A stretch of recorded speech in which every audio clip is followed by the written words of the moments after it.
They all think, oh, we're so different than other companies, and for us, this will never work. And then they come up with a whole bunch of reasons. Our company's too big, or we're too small, our people are too smart or too dumb, or we're in the wrong culture. But in the end, you're just dealing with people. And if you're dealing with people, you probably want to tap into their motivation. I think the world would look so much better if everybody was just enjoying work and bringing that vibe also back into our private life. If the headlines would not be about Amazon and Meta and Twitter and these poor examples of what companies can look like, and instead of companies like Buurtzorg, like Nair Group, if those would dominate the headlines, that would be one very interesting wish that I would hope to see come alive.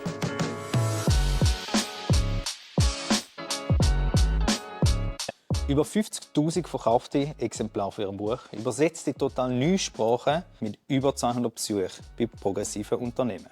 Corporate Rebels haben mit ihrem Buch und ihrem Slogan «Make Work More Fun» ganz viel Lärm gemacht und nicht nur uns nachhaltig beeindruckt.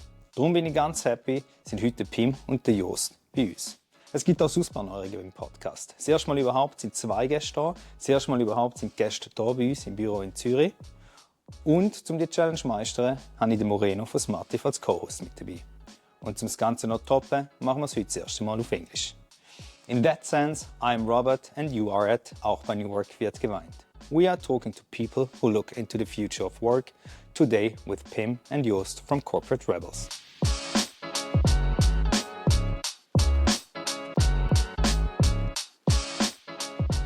I have the thesis that every company or organization that goes through a radical change and tries to eliminate hierarchies and go flatter, to say it like that, they have that one moment where they think, fuck, there needs to be another way. And I know there was this moment for you, but maybe you can tell us what it was. Yeah, go a few years back, but yeah, for us it was, for me, let me speak for myself. It was when I was working for this big corporate, where I could do the thing that I was trained to do. And I was working there for a period of 3 years, but already after 1 year, I got more and more frustrated with how traditional management works. So all the stuff that many people are familiar with, a boss telling you what to do, no freedom to decide anything for yourself, from your working hours to your working location to any entrepreneurial idea that you had that was just completely shut down every time you did something that was only slightly outside of the rules.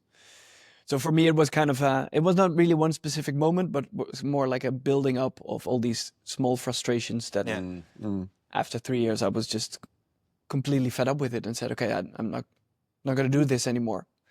I cannot continue working in an environment like this. Yeah. So that was it for me. And then Joost, with a similar experience, we kind of connected. And then our moment together was more when I visited Joost, who was living in Barcelona back then. And we were drinking a couple of beers. And that's where we just completely shared both of our frustrations for about an hour. And then said to each other, what the fuck are we doing? Right. How can we, quite young then, I think we were 29 or 30, already be so frustrated with work, and we still need to work for such a long period of time? Probably we should think about making a change here and there. Interesting. So that's... Where were you living back then? I was living in Eindhoven, Netherlands. Yeah. And Joost in Barcelona. Yeah, in Barcelona. I think I have also quite a funny story, actually, what for me is pretty typical, I think, for the company I worked for. I worked for a big German company. So I'm a nanotechnologist, so I was trained quite nerdy stuff like chemistry, physics, quantum chemistry and quantum physics, that kind of stuff. And I was working in a laboratory in Barcelona for a German company. So they built the laboratory in Barcelona to attract all young talent, right, in this kind of bureaucratic organization. And I was working in a laboratory that was making advanced technologies, or trying to develop advanced technologies for the bigger German or American parts of the company. And we had to write, so I was in a team with 5 people, more or less. And we had to write reports that went directly to the top management, because it was like kind of IP patent stuff, right? And quite sensitive. And we were spending, I think, 50% of our time as a team on writing reports. I think we had to send every quarter 1 report to the top management to see what we were doing. but we never received any feedback on the reports we sent in. And these reports were like 50 pages, I would say, 50 to 100 pages. So at one point, I was responsible for sending in the report. I put in the middle of the report like a big white box with, if you read this, please call me on this number or send me an email. So I actually know that that somebody's actually reading the stuff we are spending 50% of our time with 5 people. And this was people with PhDs in physics and chemistry, quite well-educated. Yeah, well-educated people. Yeah. So never get anything back after sending. And the next quarter, I decided to put the box in every page of the report, and I never heard anything. So then I sent in the same report every quarter, never heard anything. So basically we were spending 50% of our time on stuff nobody was reading. This was like an old rule, probably in the past there was one executive that liked to read these reports, like what is going on in the R&D department, but that person probably left long ago, but the rule was still there. And for that was, I think, so like typical kind of like corporate behavior. And we were like, we are like friends since we are like young boys, right? So we knew each other. It's not that we just met each other in Barcelona and started talking about, no, we know each other, good friends. And we had this experience, like I think this really like kind of experience of being treated like kids basically at the workplace. But we have been always, since student times, being inspired by Ricardo Semler. So I don't know if you're familiar with the Semco story. And that has been always kind of this, I think interest has always been somewhere in the background with us. And then it kind of came together. Okay, we have our daily life of dreading going to workplace and spending time on stuff that doesn't make sense. And then we have this kind of ideal world that is being written about, and at that time it was Google and Spotify, like 10 years ago, right? The poster boys of, you would say, new work here in Germany or in Switzerland. I think you also called new work. And that was the pivotal moment for us, right? Okay, why is that there's this dream world and we are like here being completely frustrated with what we are doing? Only two. I remember once I was visiting Joost, he was then living in South Korea. Okay. And to share that this passion was already there. I just arrived by plane and we were in Seoul, and I couldn't sleep because of the jet lag, and we were just talking in the hotel or hostel room that we were in, and we were talking about what kind of company we would hopefully one day have, like just dreaming. And we were talking about, it would be cool to have a place where people can just come and go when they want, contribute to whatever they like to work. So we talked about all the stuff that you guys are doing here. Now. And then after, 1 hour of dreaming about that stuff, we were saying to each other, but what the hell is the company actually going to do? So we didn't talk a second about that. So there probably was already somewhere in us this idea to pursue this direction. Just didn't know how or what. And since that moment we searched for that like 10 years maybe, right? Like we want to maybe do something entrepreneurial. We just didn't have any something to sell. Sure. And then I think at that moment we were like both almost 30. We said, okay, we just quit our job. We go, like, I'm a pretty skeptical person myself. So what if we go to Spotify, right? What if we go to Ricardo Semler in Brazil or Google in America? Is it actually true if you visit these workplaces that these people are actually happier or more engaged? We were really looking for engagement at that time. Are they more engaged, or because I could also write a perfect nice story of my life in Barcelona and not covering, and you had also, I think, pretty nice workplace too in the end. Right? So that was like the moment, okay, just we don't know what to sell. We just know we want to do this and we want to explore these workplaces. We want to see what's true and we want to learn and we want to gain knowledge. And we're going to spread that knowledge through a blog. We never wrote anything in our whole life. No, I was You wrote reports. Nobody would read that. It was the same with the blog posts. Put the white box. You read this. Question, like in the beginning, were you skeptic that this idea is gonna work? Like just visiting companies, writing about them. I mean, was that even your business idea? At that point? Yeah, Or there was it was just- there was no business model. So it was just this. Last week I talked to somebody. He said, "Oh, you must have been really courageous to do this." And I said, "Well, I think it's more that we were completely naive. So we weren't thinking about long term what this impact could be, and we had a very safe place we were starting from. We had good diplomas. If we would run out of money, we had a little bit of savings and a couple of air miles in the on our account, so we could." Finance a bit of or fund a bit of our trips around the world. But if it would lead to nothing, there was no big problem. We didn't have any kids, didn't have a house that we bought, so we were super flexible. So it was also just, okay, let's go for it. Let's visit these companies, share as much as we can, and hopefully something cool comes out of it. Cool. Well, luckily it did, so we can continue doing what we like to do, which is... Yeah, I remember we were talking at that time, saying to each other, okay, if we don't earn money within like six months or 1 year, there's either no market for this stuff, right? So it's just us being interested in it's just us being frustrated with work, and most people enjoy that kind of place, or we are just not good in what we are doing, right? And then we should, in both cases, we should stop that adventure. Then at least we had a nice adventure. We visited a lot of places. And then we can always go back to where we came from. But then we started, and within a few weeks we realized, okay, this is actually a pretty big story. The things we are writing about, this frustration part in particular, was resonating with a lot of people. We were just the ones, maybe not brave, naive enough to say, okay, we're going to quit our job and try to find answers on how to do it differently. And also, pretty quickly we found that there is actually a lot of companies doing things differently, and not the poster boys, right? Not the Googles and Spotifys. They were actually not that inspirational, I think, in the end, but more like companies like yourself that are like more the hidden workplaces where it was much more about. It's not about game rooms and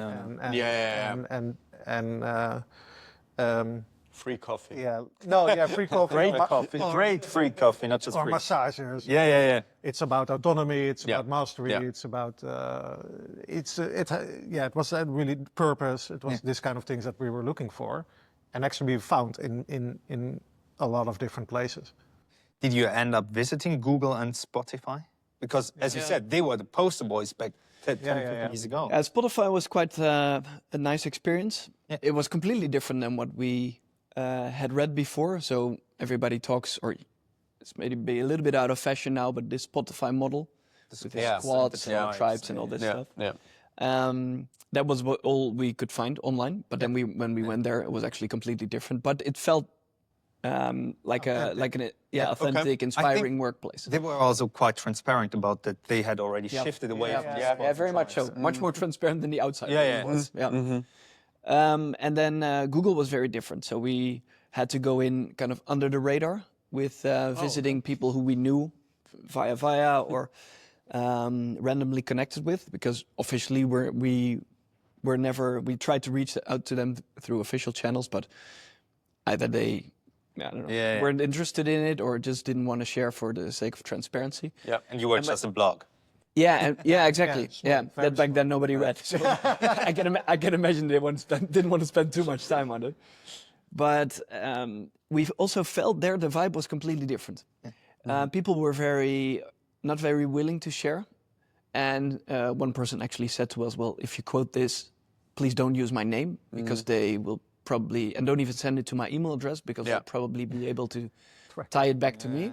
So this in itself already says a lot about a company, right? So there we felt more this secrecy, this we don't want to share too much with the outside world, because what we're doing is quite different than what people think is happening. So it didn't feel authentic at all. Yeah, and then you have to understand there was also at that time we went to California, but in California we also visited Patagonia, Morningstar, Zappos, we went to Las Vegas, and that was completely different, right? So it was like these companies were actually very authentic. It was still, I think, the Zappos kind of the days that they were actually doing holacracy, and they also had problems, but they were just like, or challenges, they were just like very transparent about it. And then Morningstar, it was like, that was for us more like, okay, wow, this is what we are looking for. All right. Google, we are not, so we didn't pay too much attention to it. Like, okay, that's not what, here we cannot really learn from, so that we just leave it and we just focus on the companies that are, in our eyes, deserve more, a bigger podium. Yeah. And you also visited Ricardo in Brazil, right? He's the manufacturing company. Maybe you can say a couple of sentences about him or the manufacturing, because I think his book was what your book is to us. Yeah. Big inspiration. That's a very big compliment. No, it is. Yeah, this was for. I remember reading the book when I was still studying. After watching it, so in the Netherlands, Ricardo Semler is quite a, well, not famous, but a more familiar name than it is in other places, because they once made this documentary on Semco, which a lot of people saw and liked, about how he was doing things differently. So the story goes like he took over the family business, which was into die-hard manufacturing, so making all kinds of pumps for ships and stuff like this. And this is in the 1980s, I think. Yeah, it was in the 80s already. So very traditionally run, very top-down management. And then he said to his father, I want to take over the company, but only if I can do this completely different. And the first years he went more traditional route, and then he said, we have to completely reinvent it. And then he did all the stuff that we nowadays love to focus on already back then. So it was getting rid of the hierarchy, getting rid of manager positions, making sure that people were electing their own leaders or representatives, full financial transparency, self-set salaries, people in manufacturing workshops that could decide their own working hours together. So it was just this completely different way of organizing a company. And for us, that was like, wow, if this is possible, and they had really good results to show for, why are not more companies doing this? And that's still the question mostly on top of our mind. So if we know that this new way of working, or not new, according to Ricardo Semler, but It's like 30 years ago, Not right? that new anymore, yeah, it's 40, 50 years ago already. Yeah. And some companies even longer. And we know that it works so well, then why are not more companies doing this? This is still one of the main questions on my mind. Do you have a theory? Why? Because it's questions we're asked quite often as well. Yeah, there are a couple of more obvious reasons. So the people who have power in companies, they often are good at playing the game they were playing. So if you are successful in a traditional company, rise to the top, then why would you destroy the game that you're good at playing, this power game? That's one thing. There's a lot of vested interest. So people with status, that make a lot of money, that also have a lot of benefits from more secrecy in an organization and clear power distances. Why would they change it? So there's, of course, that's one thing. But also, I think just a lack of knowledge about these kinds of companies. So what is the alternative? How does it work? Many people have misconceptions about these kind of workplaces. They think, oh, you just let go of all the rules, you let go of any structure, and just let people self-organize and it will work out fine. And then they try it and it's just chaos. So the understanding of the alternative system and structure that you need to put in place is not much there. And also I think the misconception that it leads to underperformance, or that it's kind of a trade-off, right? Like you either do self-organization or have like a engaged workplace or fun workplace, but that will cost you on the bottom line, which is not true. In the end, like we know that if you do it, actually it will increase your bottom line. Yeah. And that misconception, I think, is still very deeply ingrained in people, especially business people. Is this kind of what still drives you to do what you do? Like, because, I mean, you're doing this for quite some time now. What is like the motivation behind it, like still right now or today? Yeah, a couple of things. For me, it's giving more proof that this is better. Yeah. Like in the end, the goal or the reason why I continue doing this, because I believe it's just better for people, for businesses, and therefore for society at large. That companies become more a force for good when you organize them like this. So, and then for us, what we try to contribute to it is showing more cases, more research, more examples, so people start believing and understanding how this could be done differently. And also like bringing companies together who believe in this, because I think really that will speed up the transition if more companies, like here in Switzerland with you guys in the Swiss Rebel Cell, if you come together, share ideas and insights and connect, and then bring other companies hopefully on board that are maybe less into it yet, but want to explore. Well, that's a great way to kind of build a bottom-up transformation around the world in how companies work. So, yeah, that's for me. Yeah, for me, it's similar. I think it has never really changed, right? So there's this big disengagement problem, and there's the huge human potential that's basically wasted. Yeah. And as soon as you enter or you learn of companies that do it differently, and you meet people that are benefit from this new way of working, not only professionally but also privately, then like I think we just found like that's just our place, right? This is what we like, and it started from very this personal kind of interest and the personal frustration, and the more people we can reach and the more impact we can make, that keeps driving us, and the impact hopefully becomes bigger and bigger. But really, mostly from this more inspirational point, right? Like learning about new companies, building connection, not necessarily doing consulting or stuff like that. We don't really do that. Not helping really like on the ground other companies. Next to the, But usually try to inspire, but not with corporate rebels, right? With Chrysos, it's different, right? Then it's more about like putting our money where our mouth is. But yeah, and I think that problem is still so big, right? That we probably will spend the next couple of years or decades on this mission. Yeah. And you're fine with that thought. I mean, you said you were sitting in Barcelona and thought, hey, we still have 30, 40 years left in the corporate world. That's not going to happen. Are you confident on where you are now and the thought of spending another 30, 40 years doing that? I don't know, I never looked that far ahead.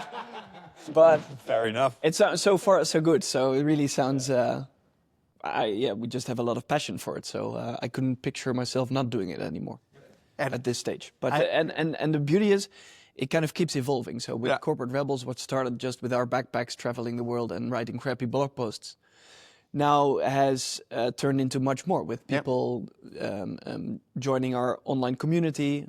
Now with the Rebel Cells, where we have local communities in more than 20 countries at the moment. So you see this kind of movement building. Yeah, that's just really rewarding to see. So it's cool to hopefully have a big impact there. And then with the impact fund that we set up, where we actually put it more into practice as well. It's kind of the mission is always the same, but how we try to make an impact there continues to evolve.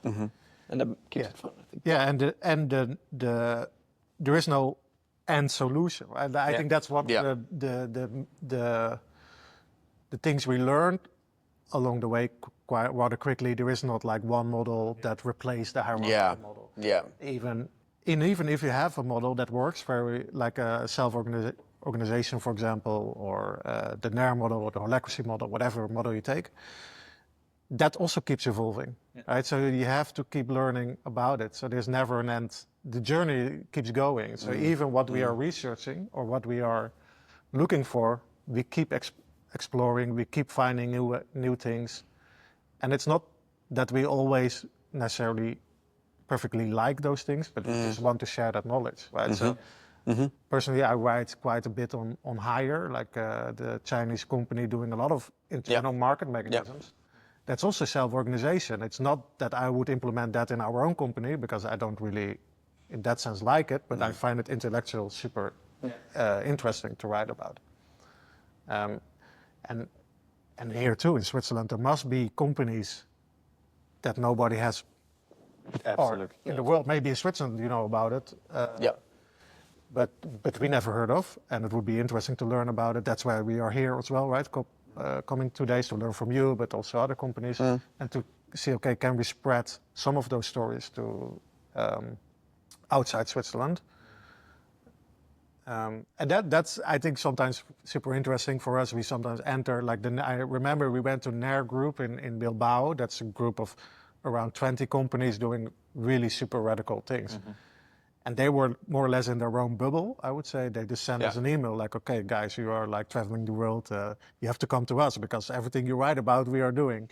and we are pretty skeptical most of the time if people send those emails. But we went there and said, okay, that's super interesting what you do. That's completely super unique model.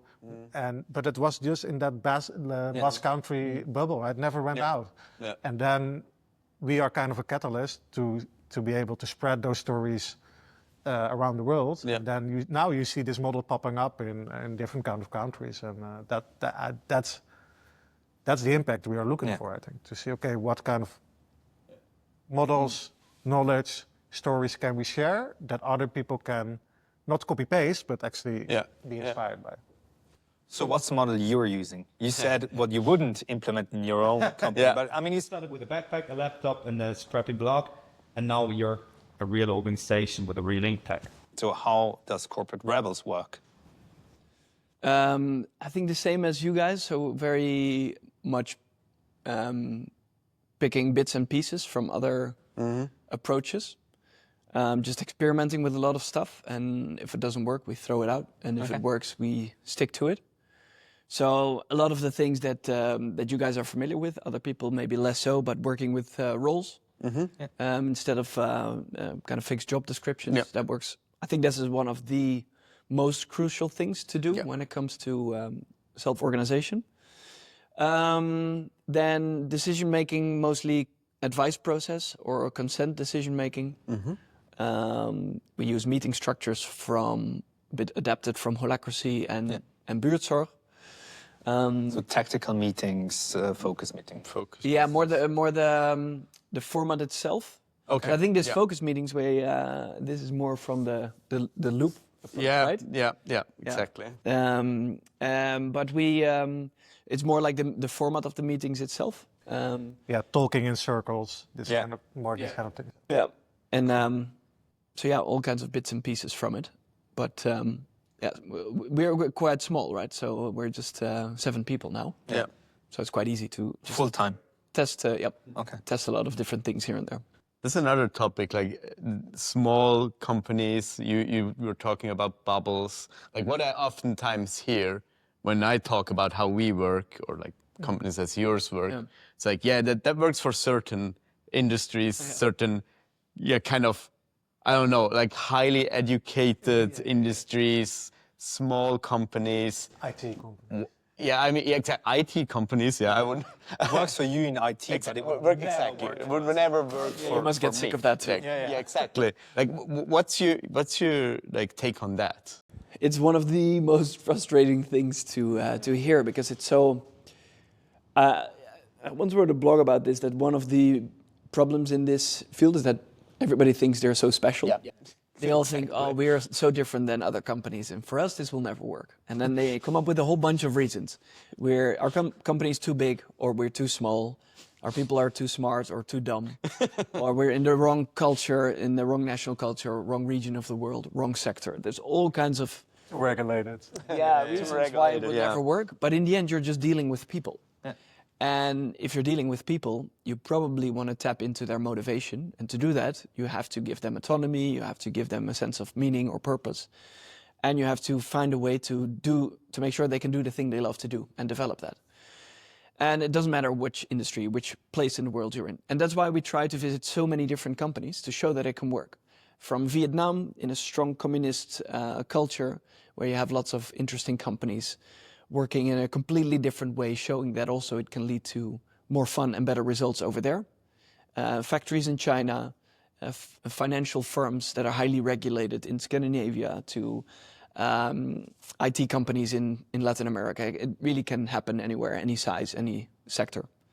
And of course, it's easier in a smaller company than it is in a big publicly listed company, of course. But it can happen anywhere, and that's what we're trying to show to people as well. In the end, if you're dealing with people, this stuff will probably be better than when you treat people like robots or little kids. The impact actually will be bigger on I think the stereotypes we hold, like or most people hold, that will not work in production companies or low educated people.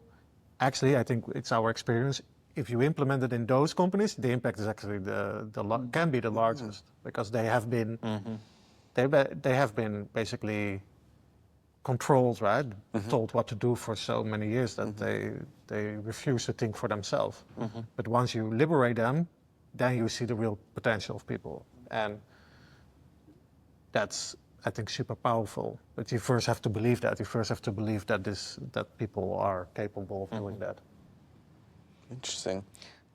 Where would you start? I mean, I know you're not in the consulting business and you don't practically help companies do the transformation, but you inspire. So you've seen so many organizations who started doing this, who were already doing things like that. So where would you start that transformation? Yeah, I think so. There's one, besides Corporate Rebels, we set up Griezels, which is an impact fund. And through that fund, we buy companies that are traditionally managed. And then we transform them to self-organizing companies in a quite radical way. And I think this is the reason why we collaborate there with people with lots of transformation experience. They founded the company and they are running these transformations. And we're biggest fans of that transformation approach because it's so radical and you move so quickly from a traditional to a progressive company. And they have lots of good results to show for that. Personally, that would always be my starting point. So what they do there is, before we buy a company, before we actually sign the documents to acquire it, we make sure that people can vote whether they want that transformation or not. Okay. So we shut down the business for 2 days, explain what the transformation process is like and where we try to get to.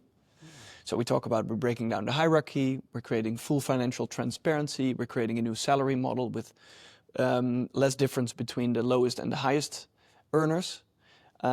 We send a decentralized decision making, no managers but elected representatives. So all the fun stuff.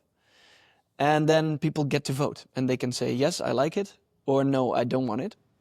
And only when 80% of the people or more vote in favor of this transformation, we go ahead and buy the company. If not, then we say, okay, then you guys don't want to go in the direction that we want to take you in, then okay.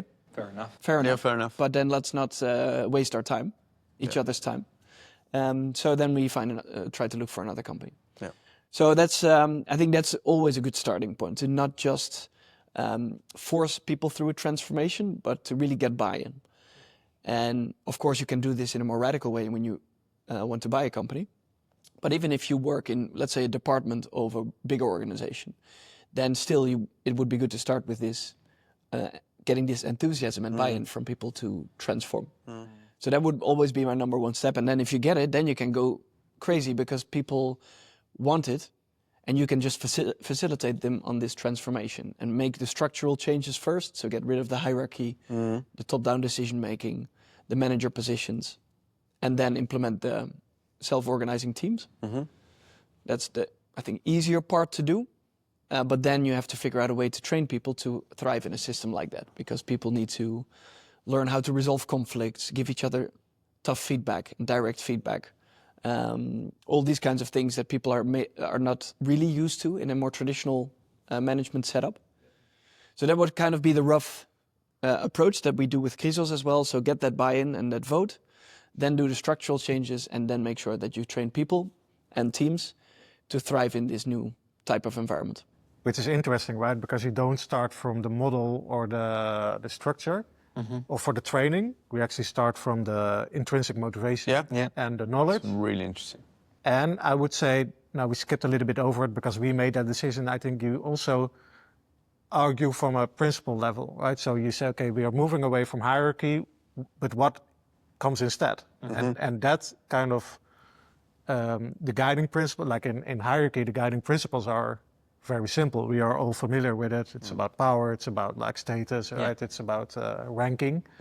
But what if we take that structure away, or that mindset away, that worldview, that is kind of the way how to organize? What is the principles that are going to replace it? And that's something I think you need to be educated about. Or that's you need to. For you, it might be equality, right? We are all equal, for example, right? We are adult to adult instead of parent child. Kind of. So, and then from that, I think that kind of worldview, you start to think about, okay, if we treat each other as equal adults, what kind of structure do we need for that? So if we cannot have a hierarchy, what is the structure? And then you end up with circles most of the time, and more equal salary levels.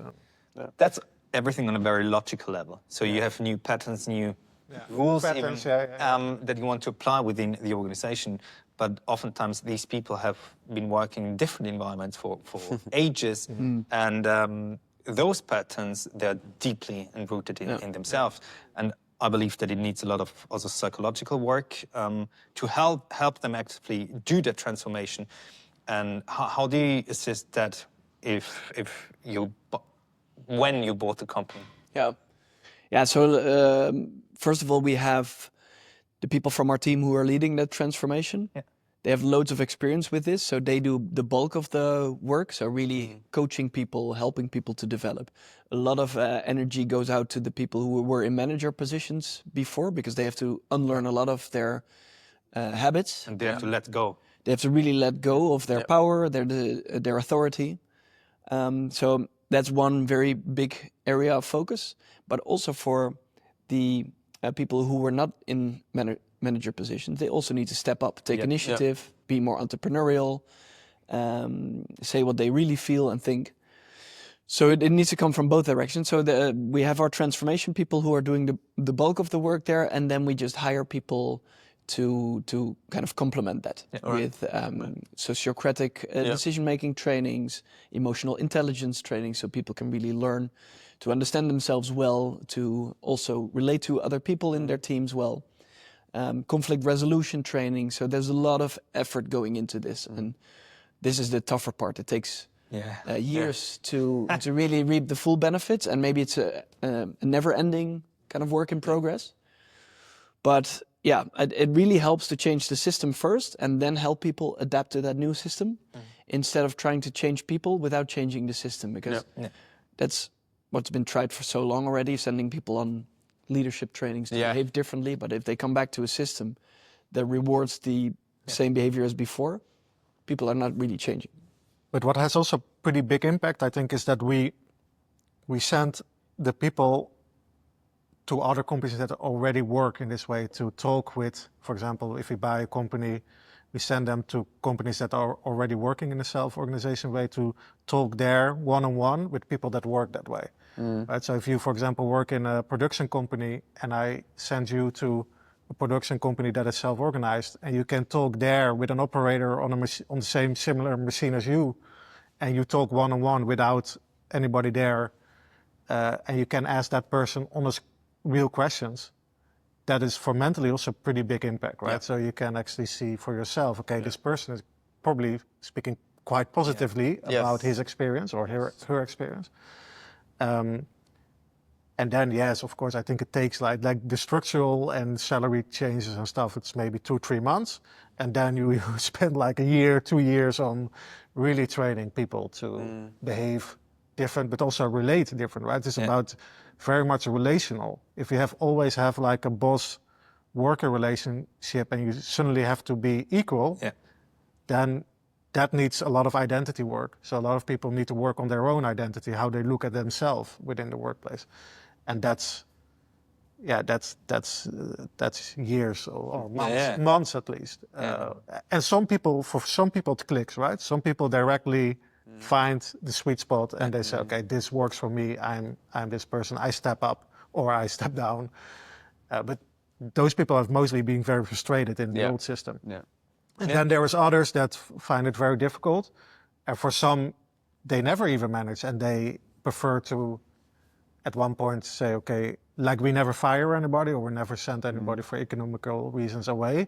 But some people take their own decision to say, okay, I prefer to work in another hierarchy. And that's fine too, right? As long as that's something decided by the collective or by the person, then if you like that more, just go there, go to another place. Do you think that every person has what it takes to be in a self-organization, or do you think it's a certain set of personality traits that's needed to be part of such an organization? Yeah, so everybody is maybe a bit of a exaggeration. Some people don't want it. Yeah. They prefer to have more clear boundaries, just being told what to do. But I think we highly overestimate that amount of people. Yeah. Now, currently, 99.9% of companies are organized as if people would want that. I think it's more like 80% of the people don't want that, at least. Maybe a lot more than that. I think 85 according to the latest Gallup studies. Yeah, so there is something there that it's probably good to have some traditional companies as well, and to have a much wider spectrum of companies that people can choose from to find the thing that resonates most with them. But I think the balance is just completely off at the moment. So we would need a lot more progressive companies for people to be able to feel at home in the company they work for. When you were saying this just before, I was recalling this interview we once did with a person who had transitioned or gone through the organizational transformation from traditional hierarchy to self-management. And one of the quotes that really stood out was when we asked, how is it now to work in this new environment?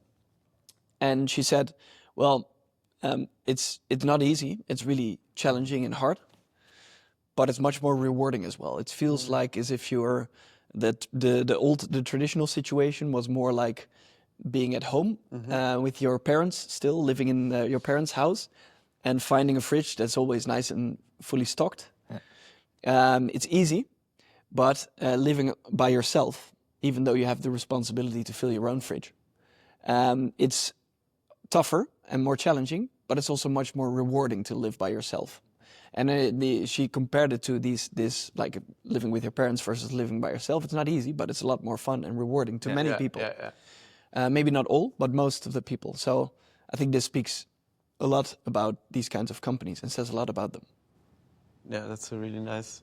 Yeah, and I think if you can buy a house, if you can raise a family, then you can also work in self-organization. That's. I think a bigger question is, do people enjoy working in self-organization? That's. I think everybody can, or if you're mentally maybe like if you're disabled, maybe then you could not work in self-organization, but then you can also not thrive in a normal society. I think if you can function in a normal society, I think you can also function quite well in self-organization.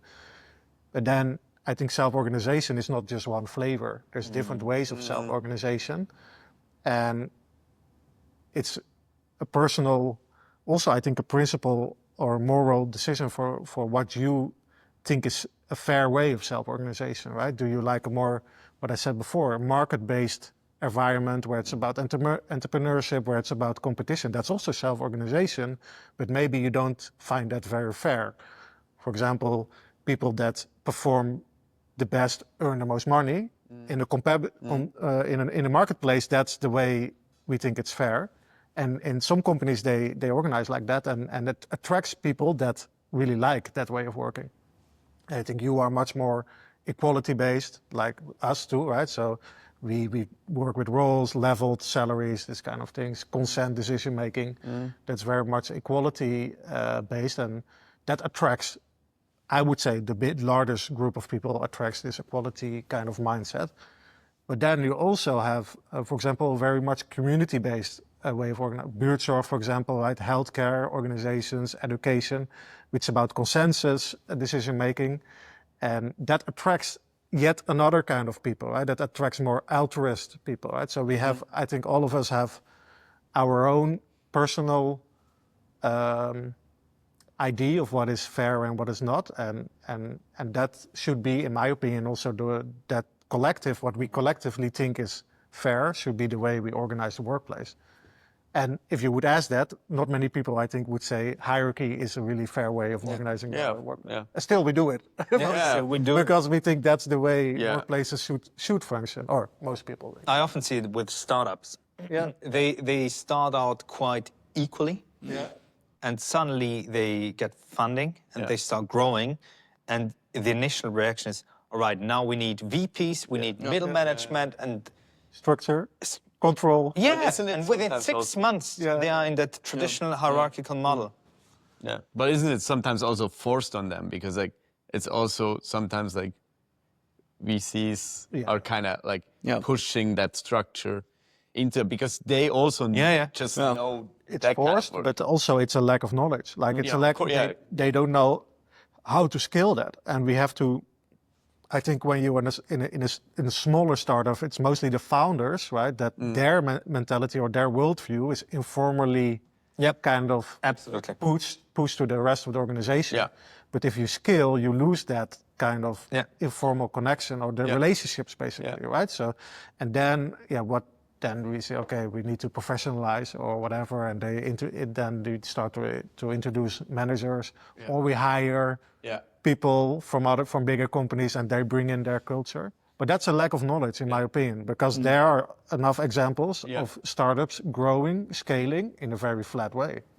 It's knowledge, and I also believe it's sometimes it's a lack of courage, because there are more success stories of those unicorns that had the traditional hierarchies and then had an exit and everyone was a billionaire afterwards, versus self-organized startups that were just just as successful as the other ones. It's just and it needs courage to go the other way, and maybe also have a discussion with your VCs and say, hey, that's the way I believe in it, that's the way I want to go for. But I agree with you, like the ownership or the investors have, of course, also a big influence on like sometimes you see, okay, we need to have more control, right, from the investor level, right? So how is control achieved? By managers, by reporting. And in my opinion, that's quite stupid, because you kill basically probably the unique proposition of that company. It's why they are so successful most of the time is because of self-organization. And it's funny, because like also it's the misconception sometimes, I think, that you can move much faster with like hierarchy, which is proven to be wrong. Like the more hierarchy levels you have, the slower you get over time, the longer it takes to like make decisions. But in the beginning, I guess it makes sense if you think like you have this one,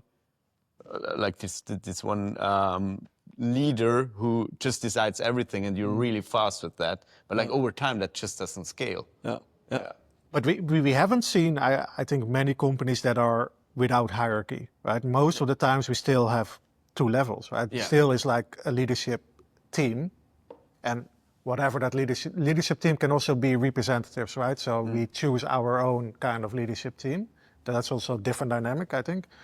But most of the time, especially at scale, you would still see some kind of team on top of the autonomous teams or the autonomous network that is kind of taking care of about strategy or taking care of investor relationships, this kind of things, right? So that still happens. I've seen it quite often with Holacracy and S3, that you have one circle that actually does everything you just said, and is that other level just, it's a circle and not top of the pyramid.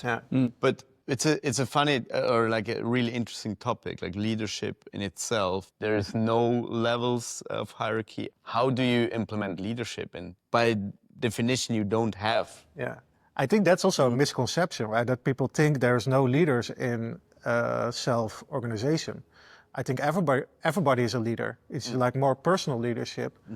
And I like this quote that not sure if it is from Lisa Gill or she just uses it a lot, but it's they are bossless companies, but leaderful. So bossless, but leaderful. I kind of like it, that there's maybe not traditional bosses, but there's so much leadership in these teams and companies, because people can just take leadership in a more natural way. They can take initiative, they can pick up the work they love to work on.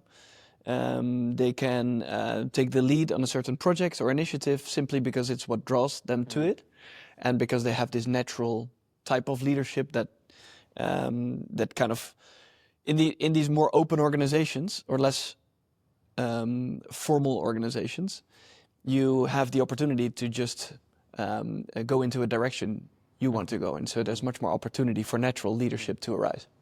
It's funny, when we made the transition, we got rid of the word leadership because we said it, right, that's what we got rid of now.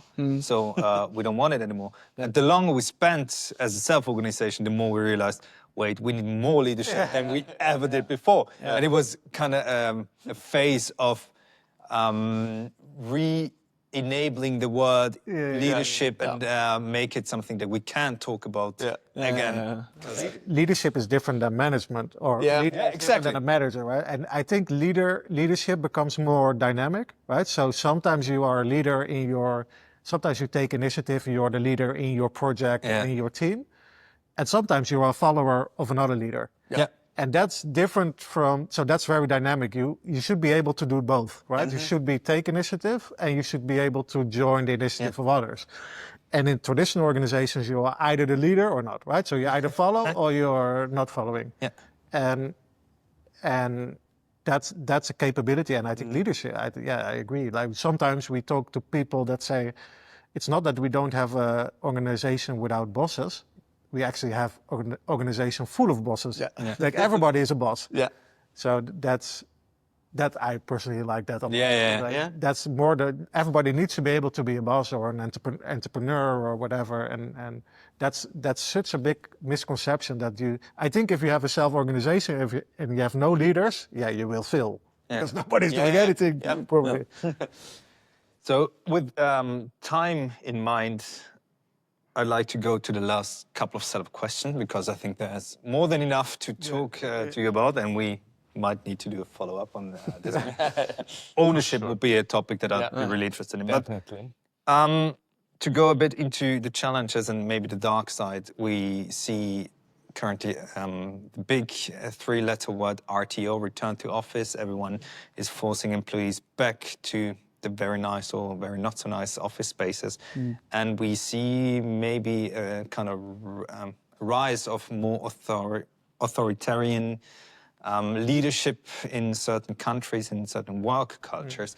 What do you think right now is the future of work in the next couple of years? Do you think the trend is still going more to distributed leadership, distributed responsibility, more new work, and to give it one term, or are we going back to more classical hierarchical models? Once heard a really good quote from somebody who was speaking at a conference. The easiest way to make a fool out of yourself is to try and predict the future. Fair enough. I don't know. Yeah. And there's always, I think, if you have a trend, there's always a counter trend as well. Yeah. And I think we're seeing a bit of that at the moment. But that doesn't mean that any of the companies that are really believing in this and going into this direction are now all of a sudden convinced that maybe it's not the right direction.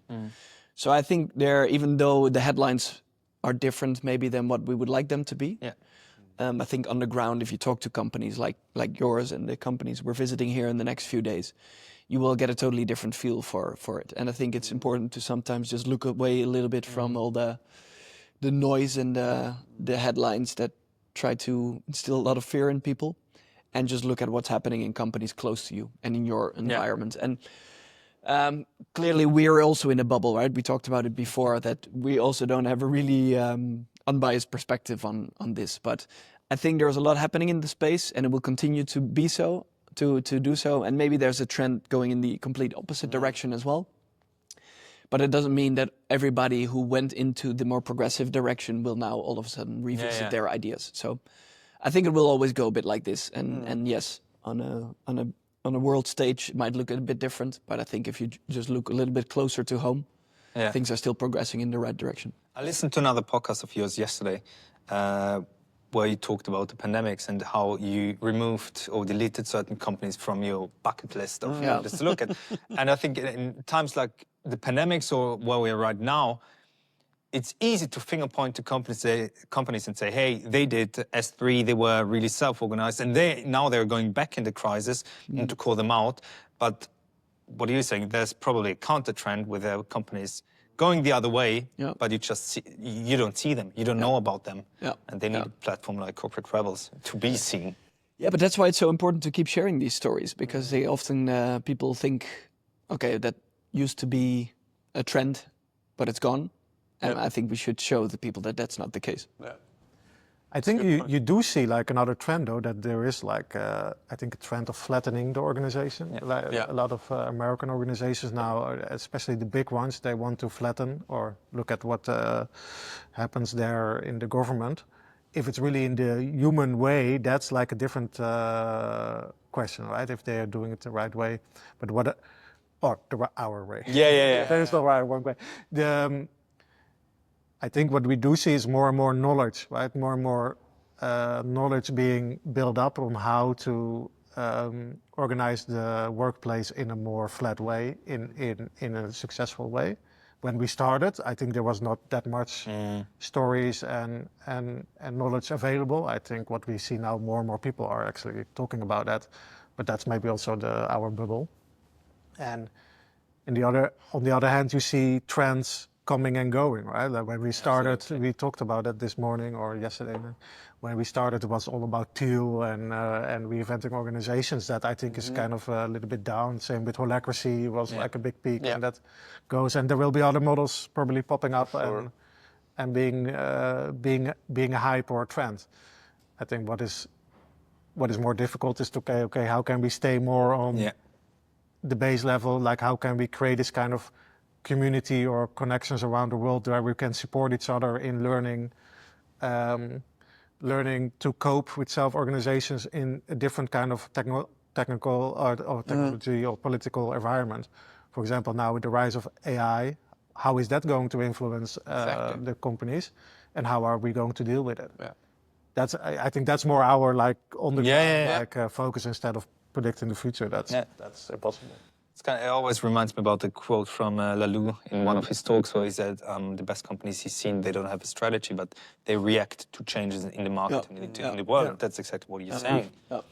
Yeah, the strategy is their principles, basically. We stick to the principles like Joost Minnaar from Buurtzorg, I think he says strategy is bullshit or something. It's like management talk. Yeah. Maybe that's why we struggle with strategy so much. Yeah.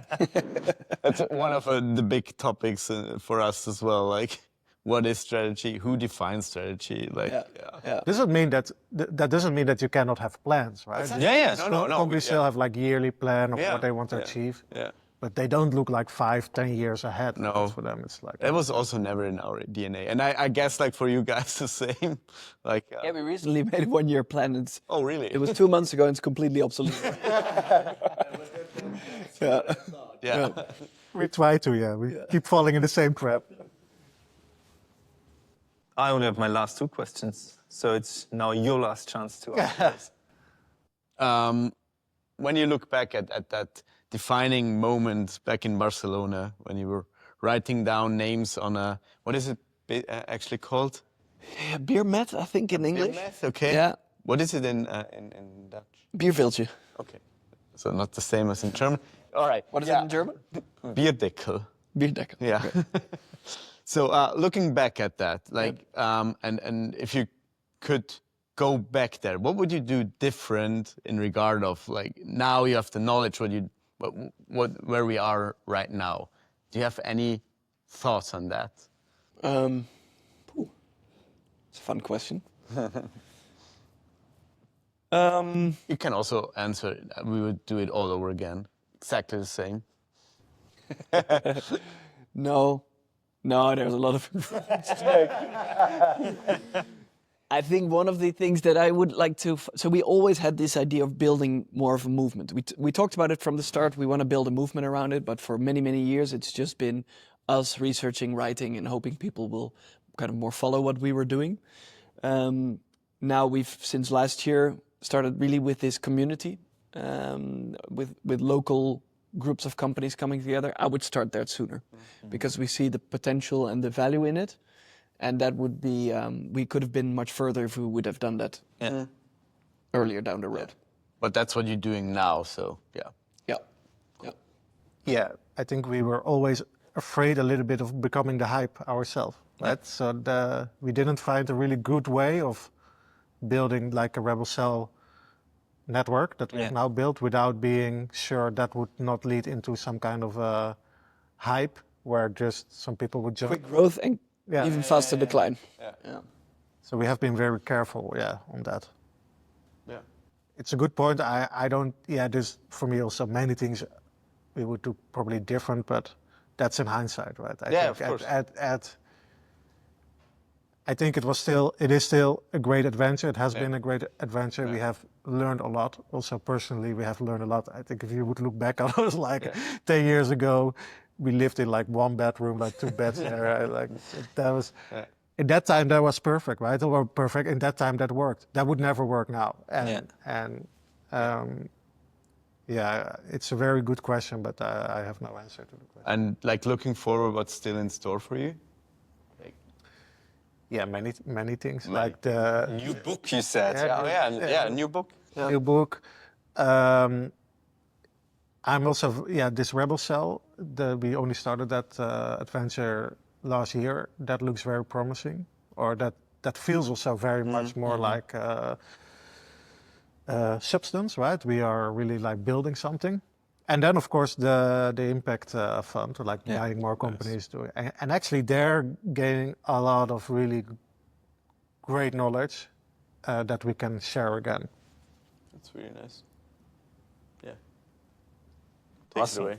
All right, last 2 questions. They are always a bit similar. So if you had to name 3 takeaways for our listeners, what they should keep in mind after that, probably 1 hour now? I don't know. Completely lost track of time. So what would these 3 key takeaways be? Well, for me, I think if you are interested, which probably people are if they're listening to this,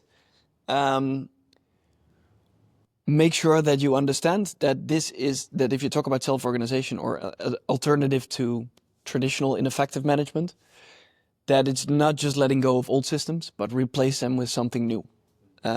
So yes, there's a lot of structure in self-organization. Just make sure you're aware of at least some of the basics there, so you just don't let go of anything and end up in chaos. The second one, there's a lot of cool companies to learn from, locally here in Switzerland, as you guys are showing, and the other member organizations of the Rebel Cells, but also internationally. So many cool companies experimenting with this stuff that there's so much to learn from and be inspired by. And the third one, start your ideas over a couple of beers. Perfect. All right, last one. I'm not going to... Sorry. For me it would be... I was counting as 1. It was 3, so... There was something similar. I'll give you the last question then. So I'm not going to ask you to predict the future again, but if you had a wish for the future of work for the next, let's say, 5 or 10 years, what would you wish to happen? Yeah, also a good question. But I would wish that this engagement pandemic, I would say, would vanish. So I would Disengagement pandemic. Yeah, disengagement. So that people find or construct workplaces where they enjoy working, where we don't spend like 8 hours of our day in places that make us miserable. I think the world would look so much better if everybody was just like enjoying work and bringing that kind of vibe also back into our private life.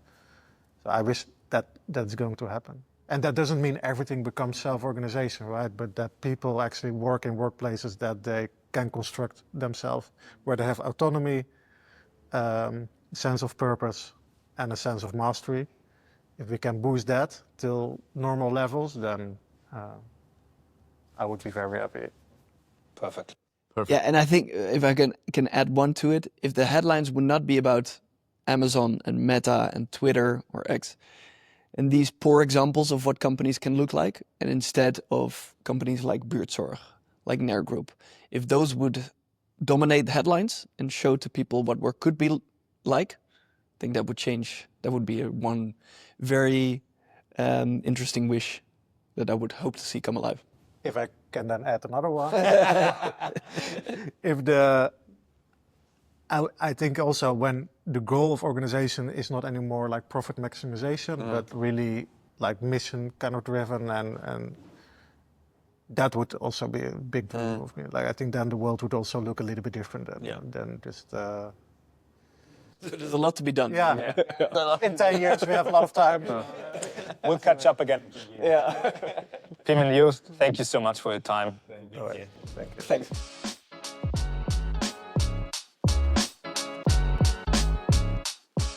wenn man von einem hierarchischen Unternehmen in eine Selbstorganisation geht, fühlt es sich dann so ein bisschen an, wie wenn man das erste Mal bei den Eltern daheim auszieht und in eine eigene Wohnung geht. Es ist viel mehr Arbeit, aber es gibt einem einfach mehr. Ich hoffe, du hast einiges aus dem Podcast mit den Corporate Rebels mitnehmen können. Schön, dass du dabei warst und bis zum nächsten Mal.